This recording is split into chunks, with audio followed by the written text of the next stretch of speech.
Our economic system informs almost everything about how people relate to each other and to government and to corporations in the United States. So here is our deep dive into capitalism, socialism, what these terms mean, social democracy, sometimes considered the happy medium between capitalism and socialism, and much more.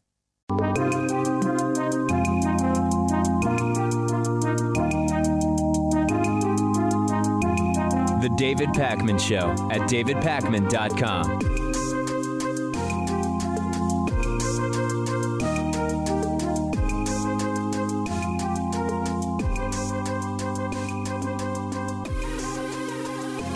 For years now, I've been talking about the difference between democratic socialists and social democrats, and I don't want to redo the entire analysis again, but to sort of like top line it for you, the real difference is that democratic socialists are socialists, whereas social democrats are not, right? The democratic socialism is socialism in the sense that it includes socializing the means of production. Social democracy is what's sometimes called a blended economy. It's called well-regulated capitalism. Private ownership of businesses remains, but there's a very heavy focus on using tax revenue for a strong social safety net, using progressive taxation to ensure people don't get left behind, that we properly fund healthcare and education, and so on. And Bernie Sanders has a long history of calling himself democratic socialist. And he may well come from sort of democratic socialist lines of thought, but Bernie's platform today is not a democratic socialist platform. Bernie's platform in 2016 was not a democratic socialist platform. He is a social democrat. Now, I'm not criticizing Bernie because he can't be a democratic socialist, because he shouldn't be a democratic socialist. He can be whatever he wants to be. But it is truly becoming self-destructive for Bernie Sanders to refer to himself as a democratic socialist when he's not, because it allows the right-wing smear merchants and the attacks on Bernie related to Venezuela and Stalinist-type communism or Cuba or whatever. Even as a democratic socialist, those attacks would be stupid and misguided. But the reality is that those are allowed to be more successful by virtue of Bernie referring to himself as a democratic socialist. Now, there are people who are going to hear me say this, and they'll write in and they'll say, you know, David, the terms have become interchangeable, social democrat and democratic socialist. In modern American politics, it's sort of the same thing. This is really a semantic disagreement. Semantics is exactly why this matters, right?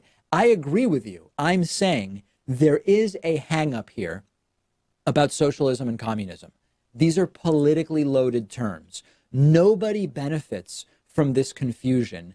And Bernie should be saying, I'm a social democrat in the style of the Nordic countries and Denmark and similar countries, in the style of a Swedish social democracy of the early 20th century, for example. These are capitalist countries that have decided we are going to use the fruits of the economy not to allow unfettered, out of control inequality and a shrinking middle class at the expense of the super rich becoming even wealthier.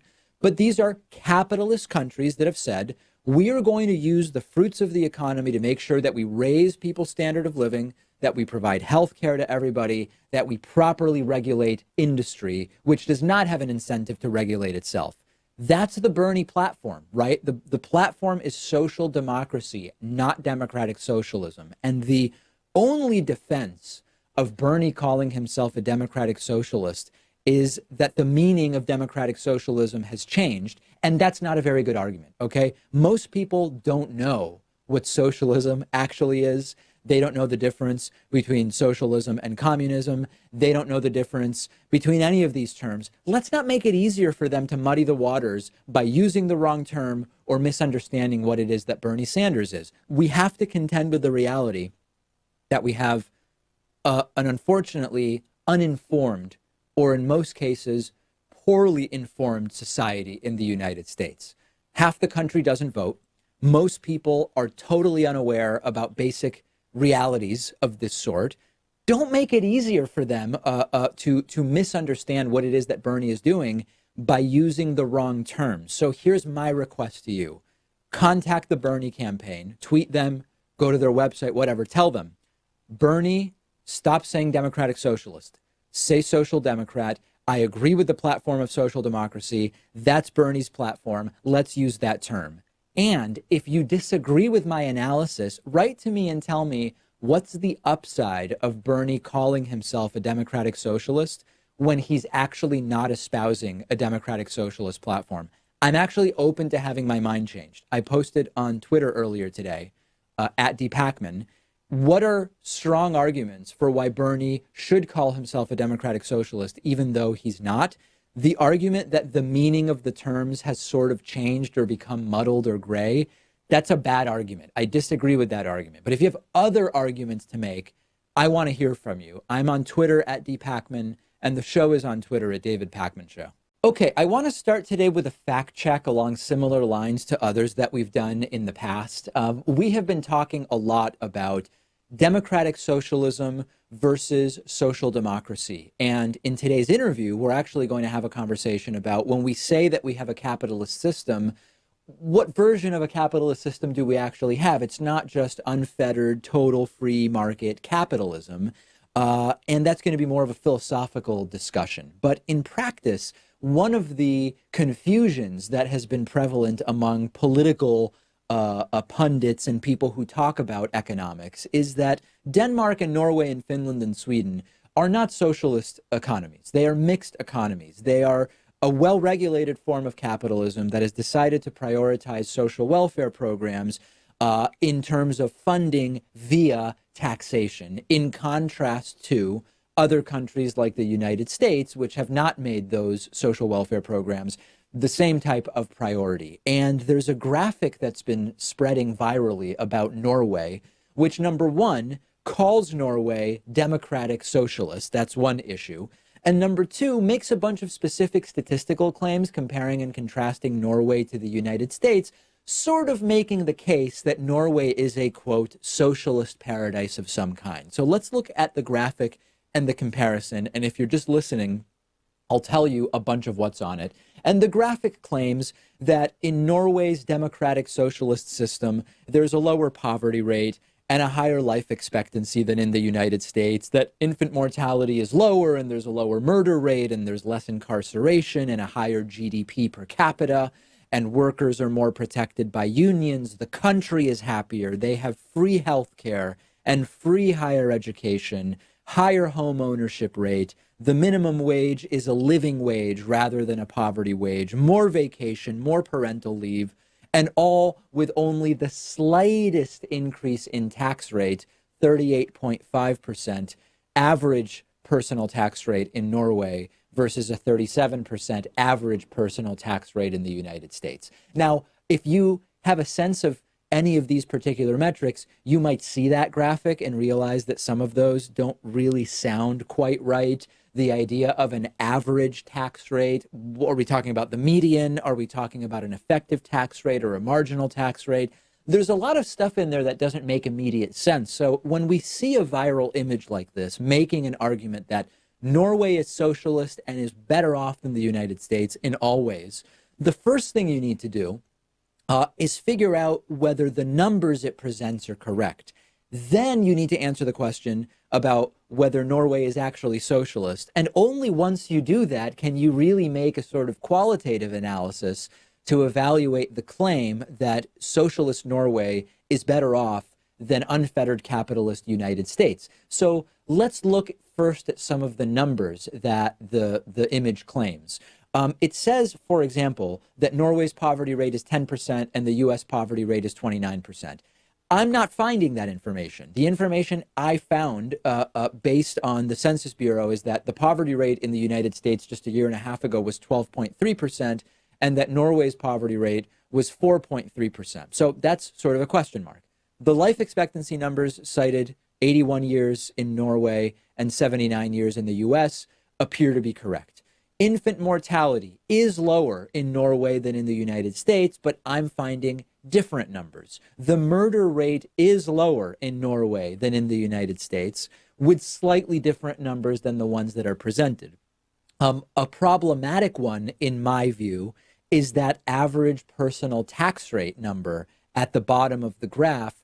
The effective tax rate that people pay is not 37% in the United States. It heavily is influenced, of course, by where you live and the cost of living of your state and how that impacts deductions. But generally speaking, most of these indicators are correct in suggesting that Norway appears to be better off. So once we kind of clarify some of those numbers, we have to get to some of the more subjective claims that the graphic makes. Like, for example, the graphic claims that higher education and healthcare are, quote, free in Norway. I actually think that that's sort of a problematic way to say it. They are paid for through taxation. And I think that when we say it's free, it opens criticism of a very specific kind, which is nothing's actually free. And it starts conversations about handouts and so on and so forth. It would be better to say countries have taxes, the United States has taxes, and Norway has taxes. Norway has different priorities in terms of how those taxes are spent. And one of those priorities in Norway is providing healthcare through taxes. Another priority in Norway is providing public higher education through taxation. I think we're better off saying that than that they are, quote, free, because that's both confusing, not completely accurate, and also opens up a number of lines of criticism. But then we get to the most important question. Is Norway socialist? And the answer is no. Norway is a social democracy in the Scandinavian capitalism line of thinking, of organizing an economy. There's a common talking point from the right that if indeed Norway was socialist, then it wouldn't be nearly as well off. And in order to sort of accurately deal with that talking point from the right, the left shouldn't be incorrectly calling Norway a socialist country, because it's just not, okay? And that's a really important problem with the graphic, which is, number one, the United States doesn't actually have totally unfettered capitalism. We prop up industries, we subsidize industries, we have almost no competition in many industries, as I will speak with Denise Hearn about a little bit later on in the program. And just as importantly, Norway is not a socialist country. There's a common talking point from the right when you show them this data comparing Norway and the United States. They will say these things work in Norway because Norway is a homogenous white society with few immigrants. So it just works. And in the United States, it wouldn't work because of immigration and racial diversity, rather. This is just wrong, okay? Norway has actually the same foreign-born population percentage as the United States, right around 12 or 13% for the last year in which we have data for both countries. So that talking point is just wrong. Now, it is true that the United States has more racial diversity in the way that we measure race than does Norway. But Norway has a number of internal ethnic groups of different ethnic background that to us just seem as if they are just all white people, the way we categorize. And within Norway, these are actually more significant differences. So it's also just not true to say that Norway is a completely homogenous country. So the first thing we have to do anytime we see a viral image like this start to spread is fact check the data. Once you fact check the data, evaluate the labels that are being attached. Is the US really totally unfettered capitalism? Is Norway actually socialist? Once you have accounted for that, then we can make an analysis about which system appears to be working better for the people that live within that country. You should be doing this, sort of applying this skeptical eye to every single one of these memes that spreads over the internet, because some are accurate, some are not, and we're only going to be able to have productive, substantive conversations if we all have an accurate understanding of what reality is. The David Pakman Show at davidpakman.com.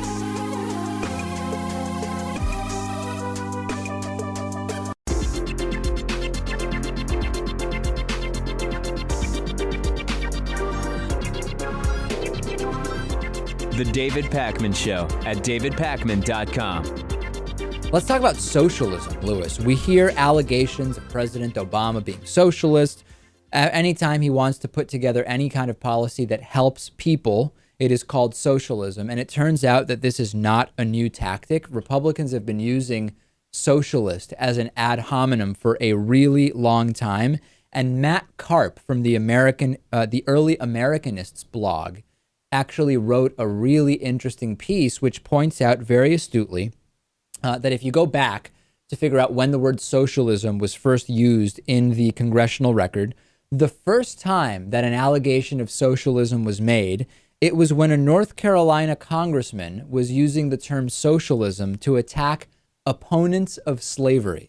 So using socialism as an ad hominem dates back to when there was a contingent in the Congress that wanted to stop slavery. And Senator William King of Utah, before we even get to that, and a Republican senator said, no, banning slavery is a form of socialism, I guess because you were limiting the property that someone could have.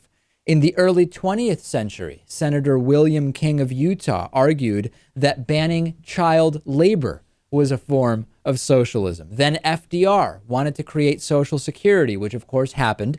And the American Family Association opposed that, saying it is an attempt to enact a compulsory socialistic tax.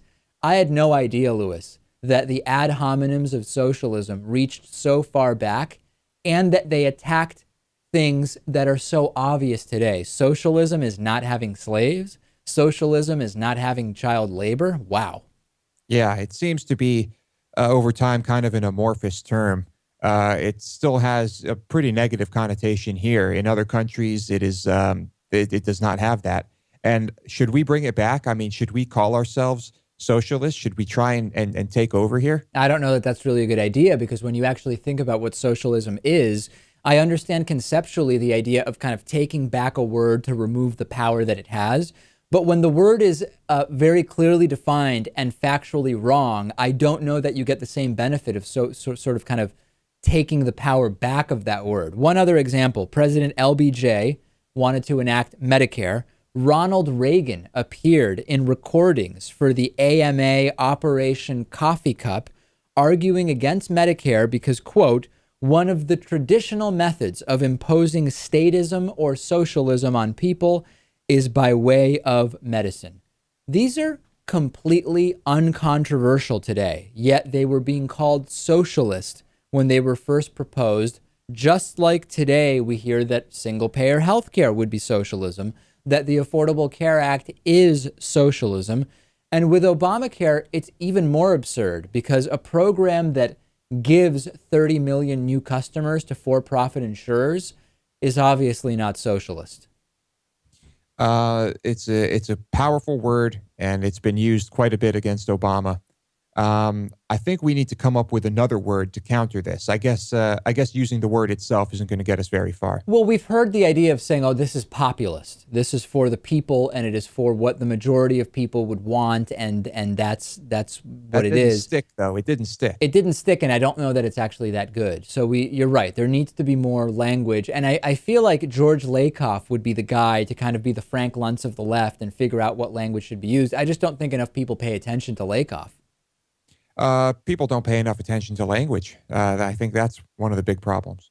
For a long time, I've told you that in spite of the terms liberal and socialist having pretty negative connotations in the U.S., that if you fairly poll people on issues, they will align significantly with the so-called liberal or socialist or progressive candidates. And we're seeing this happen now with Bernie Sanders, who's a self-described democratic socialist who has of the more progressive beliefs of all of the candidates currently running for the 2016 presidential election. And it's very, very interesting that Sanders is seen by many negatively because of his characterization of himself as a democratic socialist. But at the same time, you see that on so many issues, Americans agree with what Bernie Sanders' position is, yet they still see him as this sort of outside the mainstream socialist guy, associating that with all of the Cold War imagery of communism and the like. Let's take a few examples.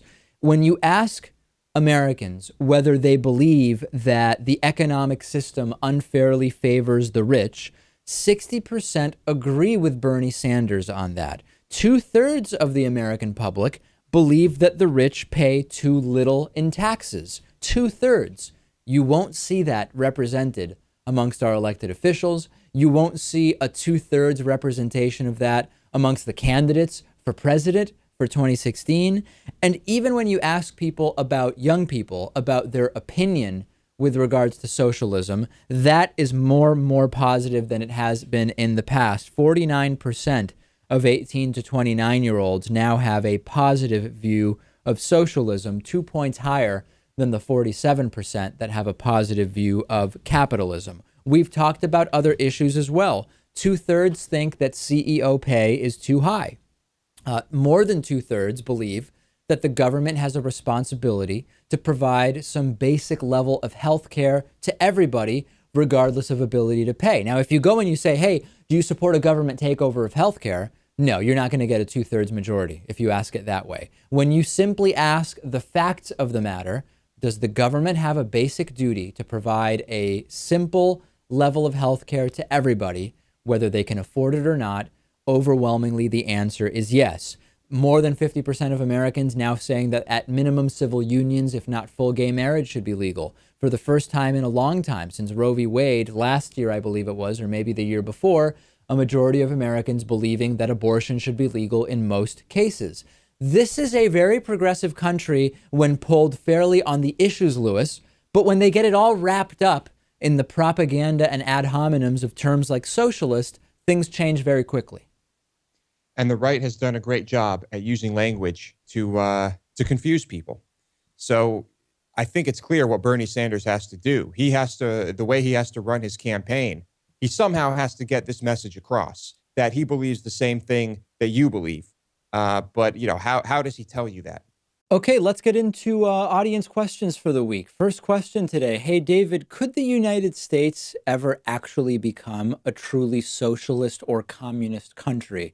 This is a hard question to even dig into because it depends on what you mean with those terms. Okay, so first of all, there aren't really 100% unanimously agreed upon definitions of those systems, but we can sort of think about it in the following way. Socialism is a system where workers own the means of production, so you don't have private ownership of businesses. And in many cases, you don't have private ownership of property, although sometimes you can have the private property, but you don't have the private businesses where all employees own the businesses, but individuals can still own private property. You have other situations where the government owns all the companies, but that sometimes is called communism. If it's still a profit-driven market economy, but the government owns all the companies, that's not really communism. That's more actually state capitalism. Then you get to when the government owns the means of production in a non-free market economy. Private property is often also eliminated altogether. That's the closest to the style of the Marxist-Leninist or Stalinist-Leninist ideal. And that is sort of like a working definition of what communism might be. But the key question here is, could this happen in the United States? I believe that full-on socialism and full-on capitalism are not going to happen in the United States, if ever, for a very, very long time. And the reason I say that is right now, first of all, the United States is not a fully capitalist country to begin with, right? The U.S. has never been a totally capitalist system to begin with, a real laissez-faire system, as it would be called. Government has been intertwined with the economy. Subsidies, taxes, education, Medicare, the Postal Service, contracts for private companies from the government. There's this endless list where this has never actually been a true laissez-faire, totally capitalist market-driven system. And in that same sense, the idea that we would ever fully become a socialist or communist nation is unlikely from a merely structural perspective, because most countries in the world are not uniquely just one system. They're sort of blends in some ways. The other reason why, at least any time in the near future, total socialism or total communism isn't likely in the United States is that there's no major socialist or communist party in the United States. Yes, over the last 10 years, we've seen the word socialism have fewer and fewer negative connotations compared to where it was coming out of the Cold War, for example. But the most far left Democrats are basically social democrats. There's a handful of actual democratic socialists. Many call themselves democratic socialists without actually being socialists. So there's not even a significant clamoring for socialism in the United States. If you believe Marxist theory, then you could conceive of the idea that there will eventually be a sort of uprising of the proletariat against the bourgeoisie, and that you will have a Marxist upending of our system. But short of believing that Marx will be fulfilled to the letter at some point in the future, we are more than likely going to continue indefinitely having a mixed system, a system that has elements of capitalism and social democracy, and even maybe some elements of democratic socialism. But to truly get to one of those systems, you would need, one, a real desire for that, or if the idea is a dictator will appear from above and impose that, you would need to first eliminate a lot of the sort of constitutional and democratic safeguards that exist, which would allow such a system to come to power. So I don't see it. As I've said before, I believe that the best systems are mixed.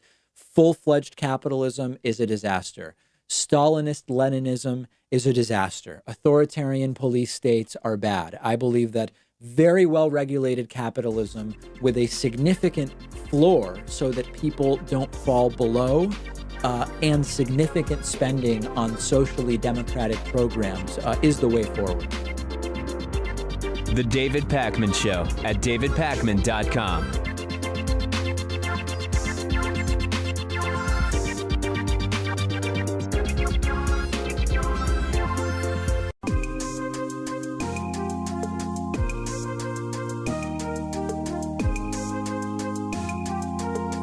Welcome back to the David Pakman Show. So Ben Shapiro, I guess, has like a temporary, like a seasonal show of sorts on Fox News that's related to the upcoming midterm election. And there has been a segment that there have been a couple segments actually that Ben Shapiro has done, one on this Fox show and also in prior programming that Ben Shapiro has done about socialism or social democracy or Marxism or communism. And it's sort of hard to tell which one it is that he's talking about at different points. And we're going to go through some videos. And the point I want to make to you here is that there is sort of a deliberate simultaneous confusion and confounding that is being done by Ben Shapiro and others. This is emblematic of what many others are doing, where they are both misstating what socialism and social democracy and Marxism are, but also making bad arguments against them. And there's really no better way to explain this to you than to show you some of the clips that we have. So this is from the Fox News show that Ben Shapiro has been doing. And you can tell from the start that there's just something wrong with the presentation. There's just like fundamental factual knowledge that seems to be either missing or being deliberately ignored. Let's start with clip number one. Norway has become the favorite democratic socialist test case for the American left. Venezuela, people are eating dogs in the streets. And Cuba's gone out of fashion. Turns out that when people are floating 1950s Chevys into the Atlantic Ocean, that's kind of a bad sign. So the argument here is that you've got Norway and Venezuela and Cuba, and they're all Marxist, or so he sort of initially suggests, but then later he'll kind of go back with that. And that Norway's going okay, but Venezuela and Cuba are not. So that what the left does is cherry pick and ignore Venezuela and Cuba and only talk about Norway. So just that one idea would be worthy of like an hour of analysis, or at least a half hour. But the main points here are, number one, actual progressives should talk about the failings of Venezuela and Cuba. I do it all the time. There are people on the left who hate me for that. It's become sort of like a litmus test for the litmus test left likes to criticize others who talk about Venezuela or Cuba. The Leninist left, call it whatever you want. But Venezuela and Cuba are authoritarian takeovers of society with populist left-wing rhetoric. And as a progressive social democrat, I'm opposed to that, and I talk about the problems there. But then there's the real distortion, which is that anyone is saying Norway is Marxist. And Ben Shapiro will eventually say Norway's not actually Marxist, and so the left is also wrong about that. Norway has good and bad things going on, quite a bit of good. But Norway is a social democracy in the sort of standard Scandinavian model period. So to claim that even people on the left are saying it's Marxist, to even mention Norway when talking about Marxism is a joke. Norway's not even socialist, never mind communist or Marxist. And then Ben Shapiro immediately goes on to say, but Norway isn't actually Marxist anyway. There are just a few problems with this perspective.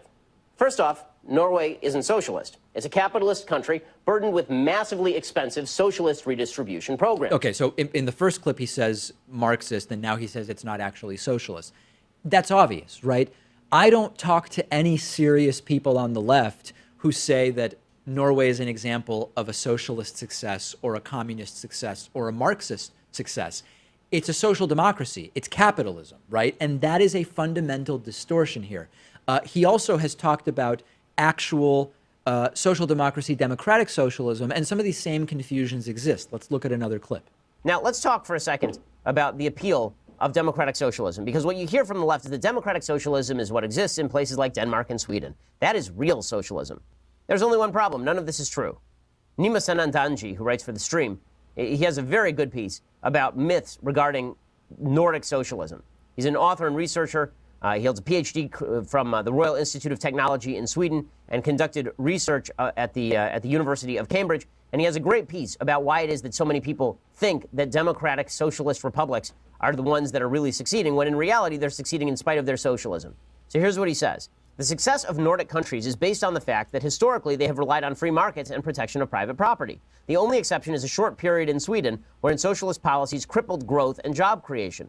Nordic nations do have high taxes and generous welfare, but in many other regards they have unusually free markets. That's exactly right. They have free markets, they have relatively high taxes, they have lots of social welfare programs. That's not a debunking of socialism. It's just confirming what social democracy is, right? It's capitalism combined with strong social welfare. He's acting like the writer he cites has found some glitch in democratic socialism arguments. No, it's merely a definition of social democracy. It's what social democracy claims to be and is. We can define social democracy many ways, but it's a mixed ideology that promotes progressive, democratic, pro-social justice polity with a capitalist economy, period. And then again, he does more of the same conflation. Danish Prime Minister Lars Rasmussen says after seeing his country held up as an example in the American presidential debate, he told students in a 2015 speech at Harvard's Kennedy School of Government, quote, "I know that some people in the U.S. associate the Nordic model with some sort of socialism. Therefore, I would like to make one thing clear. Denmark is far from a socialist planned economy. Denmark is a market economy. When it comes to areas such as business regulations, trade policy, investment freedom, vouchers in the provision of education, elderly care and health care, and partial privatization of retirement savings, Nordic countries are among the most free market in the world." That's right. Holding up Norway or Denmark as socialist countries is wrong, but they are the definition of social democracy, and this is what's missing from the conversation. It is a false debate that is being sort of framed here. One more clip. Hey, Nordic countries did not become rich by relying on socialism. Sweden is the only Nordic country that actually experimented with socialism in the 70s and 80s, and instead, it destroyed Sweden's economy. That's right. They didn't become rich by being socialists. They became rich by allowing for the creativity and innovation of capitalism while understanding the limits of capitalism in some markets, spending enough on social programs to have as many citizens as possible able to afford being part of that capitalist economy because they're not paying off medical bills or student loans. This constant back and forth between talking about socialism and democratic socialism and Marxism and mixing terms and pretending to be debunking something when you're actually confirming it, all while speaking really fast and with an indignant tone, it works really well on people. And then there's this really important thing that we shouldn't forget. And finally, important to note that if you're talking about why Denmark does better, Sweden does better, Scandinavia does better, important to note, all of these groups, when they come to America, do better in the United States than they do back in their home countries. So in Denmark, Danish Americans actually do better in America than they do in Denmark. So all of the talk about, how all of these countries are thriving because of socialism just isn't true. Now, again, he says they're not thriving in socialism, but these are social democracies, and this is really important. He says Danish people do better as Danish Americans when they move here than back in Denmark. How you measure that is a serious question.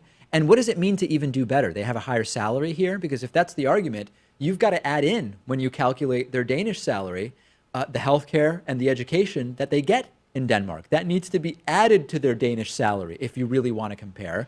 And then you've got to adjust for purchasing power, and you've got to consider self-reported happiness and life satisfaction. If we're just comparing salaries, if that's what we're doing, it really tells us very, very little about whether Danes do better in Denmark or in the United States. So I could go on, but the most important things are around this issue. Number one, don't get confused by social democracy versus socialism, because they want you to be confused, okay? Number two, don't let other people tell you which system of government a country has in the context of debunking that system of government. You've got to figure out for yourself if they're actually honestly representing what system of government exists there. And then thirdly, please look this stuff up for yourself, because there are some really important conversations happening around these issues. And if you even allow someone like Ben Shapiro to set the boundaries and frame the debate for you, you are by definition going to come out extraordinarily uninformed. Send me your thoughts. I'm on Twitter at dpakman. The show is on Twitter at David Pakman Show. The David Pakman Show at davidpakman.com.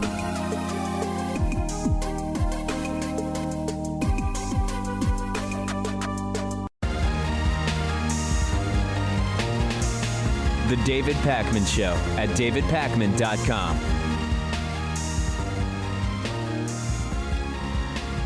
So last week we talked about democratic socialism versus social democracy, and I talked to you about how, especially since Alexandria Ocasio-Cortez's win in New York, there has been sort of more and more confusion as to what is democratic socialism versus what is social democracy. And I did a story explaining the difference. Democratic socialism is actually socialism, wants to remove capitalism and replace it with socialized ownership of the means of production, at least originally, although now there are people who say, well, they're still democratic socialists, but they don't actually want that, which makes me question whether they're actually democratic socialists at this point.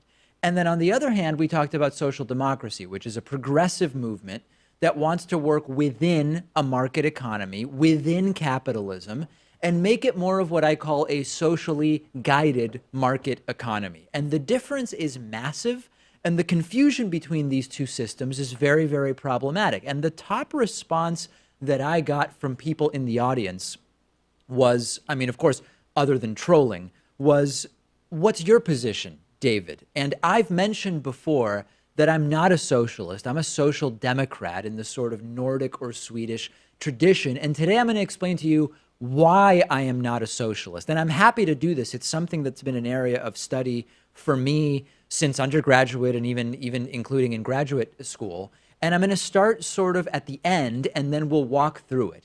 Fundamentally, I'm not a socialist because I want an egalitarian, free, self-determining society. And that type of society will not emerge from authoritarian apparatus. And what that means is that at the national level, socialist and communist structures are fundamentally authoritarian. And at scale, enacting socialism or communism becomes authoritarian. And a top example is Venezuela. Let's assume in good faith that the Chavez-Maduro goal was a truly egalitarian, free, thriving society. I don't know if it was, but let's be charitable, right?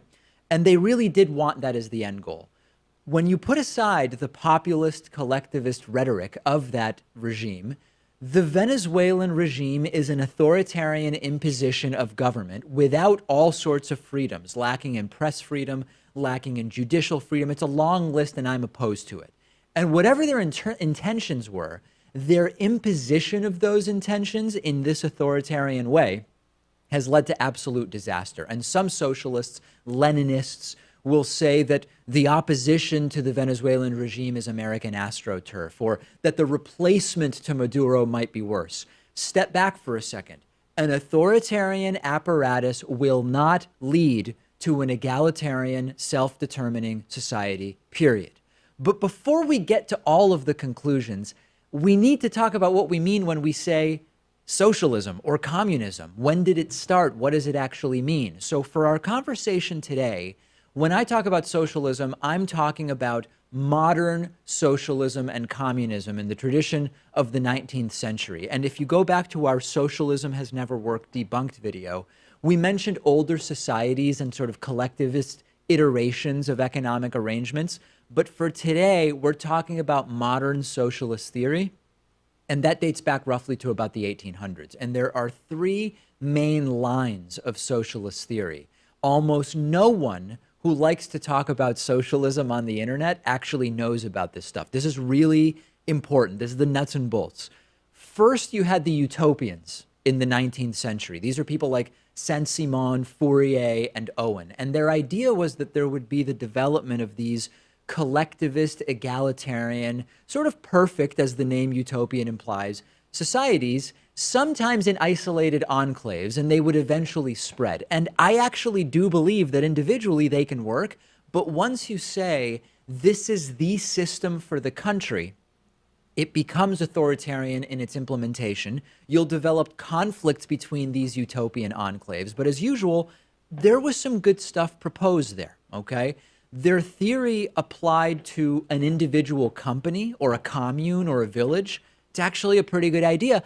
I've just not seen evidence that utopian theory can apply to a country of 300 million, for example, but I'm willing to have my mind changed. After the utopians came the anarchists, the sort of second wave, second line of socialists. And the main thing with the anarchists was that government is the problem. They were actually a lot like the more extreme libertarians of today for different reasons than libertarianism. The anarchist socialists saw the government mostly as an apparatus that reinforces the status quo of class divisions, bourgeoisie versus proletariat, or today we could say corporate versus individual interests, or elites versus everybody else. And libertarians, of course, oppose government for different reasons, but there was actually a similarity there. And that also doesn't appeal to me. As most people know, I'm against this on principle. I think that the government does have a role to play. But that being said, the anarchists had some valid critiques. Governments often do become pillars of support for corporate rule. They do reinforce the status quo. They do reinforce power structures. I've seen no evidence that eliminating the government is the solution in the way that the anarcho-socialists or the libertarians believed. Super interesting that even though now libertarians and socialists are mostly diametrically opposed, some of the original strains of socialist thought had a lot in common with libertarianism. They agree. They don't want central government because it's oppressive and tyrannical, but for different reasons. And then after the utopians and after the anarchists, you get to what are now the most common versions of socialism. After utopianism and anarchism came Marxist-Leninism, if we consider it together, or Marxism and then Leninism. They're not actually the same thing.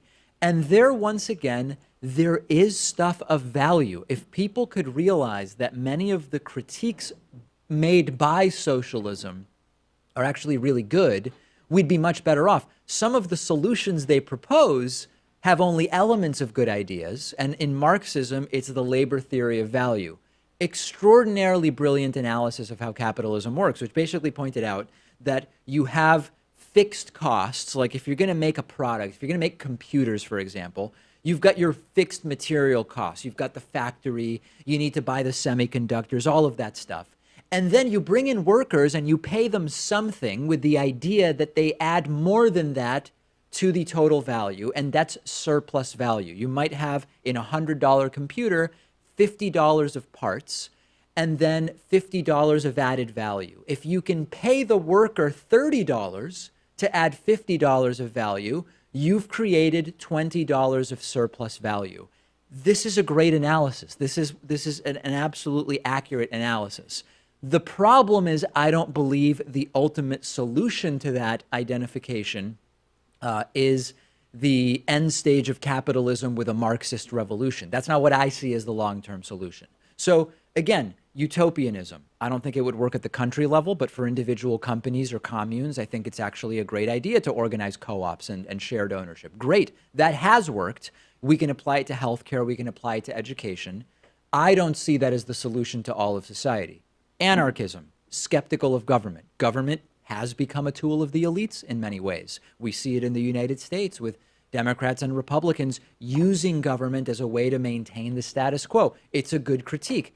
I disagree that eliminating government is the solution. And so what previously had been sort of a cohesive movement, but with different approaches, utopianism, anarchism, Marxism, Leninism, eventually what we saw around the time of Lenin was a split between actual socialists and those who went in the direction of social democracy. And I believe that there are a number of reasons why social democracy is the way forward and socialism is not. And in explaining this to you, you'll identify many right-wing arguments against socialism, which I actually don't think are good ones. And this gets to one of my fundamental oppositions to socialism's view of the distributions of outcomes versus social democracies. Socialism in the Marxist, Leninist sort of tradition is simply not aligned with the realities of human distribution, because when we look at human endeavors, they have unequal distribution. If you look at athletic ability and how it's distributed,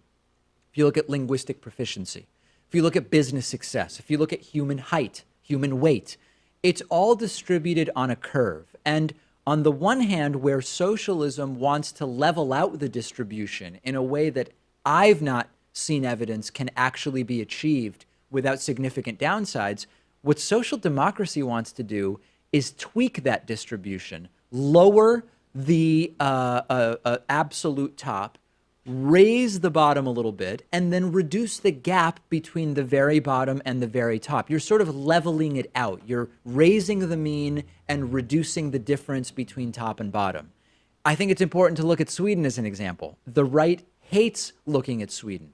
Sweden's Social Democratic Party, which I identify with, was built on 5 principles that will sound really familiar to social democrats, to people who follow Bernie Sanders. And those 5 principles were, number 1, an integrative democracy. That means, and we can leave this up, that means that democratic decision-making is the standard for legitimacy, period. Real democracy. The people decide the direction. Number 2, the concept of the people's home, meaning solidarity and equality of treatment as something that everybody is committed to. There's no debate, right? You need that. Number 3, socioeconomic equality and economic efficiency are complementary. These are often considered opposing forces by the capitalists, right? The vulture capitalists, which is you can either have an economically efficient society or one that is more equal. The social democratic tradition actually sees those as complementary. Number 4, you have a socially controlled market economy. And this is huge. It's still a market economy. It's still capitalism. But the economy's direction and the priorities are determined socially. Doesn't mean society owns the means of production, as in socialism, but society guides the market economy. And 5th, proper expansion of the public sector expands freedom and freedom of choice. Think about it. Healthcare for all lets people get the jobs that are actually their passion. Socialized education means that people can really study what they want rather than deciding on the cheapest career to avoid student loans. This is all in line with my ideology, but it still exists within a capitalist market economy that allows for entrepreneurship and individualization and all of the good things that come from the natural diversity of people. Now, when you talk about Sweden and you talk to the right, they will try to destroy these talking points, and you've got to know how they try to do it. A popular one is, okay, that worked in Sweden because Sweden is homogenous. It's all white. It wouldn't work in a diverse country. This is patently absurd, okay? The US is 77% white. Sweden is 85% white, okay? The idea that those 8 percentage points are what make a system work in Sweden and not in the US is absolutely laughable. It's also funny, the hypocrisy that many right-wingers simultaneously claim Sweden is being taken over by brown immigrants and it's chaos, but at the same time, Sweden works really well because everybody is white. That should make everybody say, wait a second, that doesn't really make sense. Consider the counterpoint. If the United States were all white, would the Swedish model work? It's absurd. The United States is huge, and with such differences in education and religion and so many other things, just making the US all white would not be what either makes or doesn't make the Swedish system work. Now, here's where the critique actually defends social democracy over socialism. A totally socialist society, whether Marxist or utopian or anarchist or Leninist in the US, would actually be impossible. But what wouldn't be impossible would be socializing certain elements of American society. Healthcare, for example, very doable. Large countries socialize healthcare. Education. Education could be put into sort of the umbrella of social welfare in the United States. That's the social democratic model that I support. One other argument from the right, which is they say it works in Sweden because Sweden is small and the US is big. That's part of why I believe that total socialism actually is not the path forward, but that there are socializable components which would work absolutely fine in the United States. So to sort of give you the highlights of why I'm not a socialist and I am a social democrat, I believe that a socially directed market economy that reduces income inequality and ensures a real standard of living for everybody is more realistic, and it's also more in line with human nature, which it actually shows that there is distribution when it comes to any endeavor that humans get involved in. And I fundamentally, and this gets back to the real reason that I so vehemently oppose what we see going on in Venezuela and what we see and have seen in other places around the world, I do not believe, because I've seen no evidence, that an egalitarian, self-determining, free society will develop from an authoritarian apparatus, period. I'm willing to change my mind, so let me know your thoughts. I'm on Twitter at @dpakman, and the show is on Twitter at David Pakman Show. And I look forward to dialogue on this issue going forward.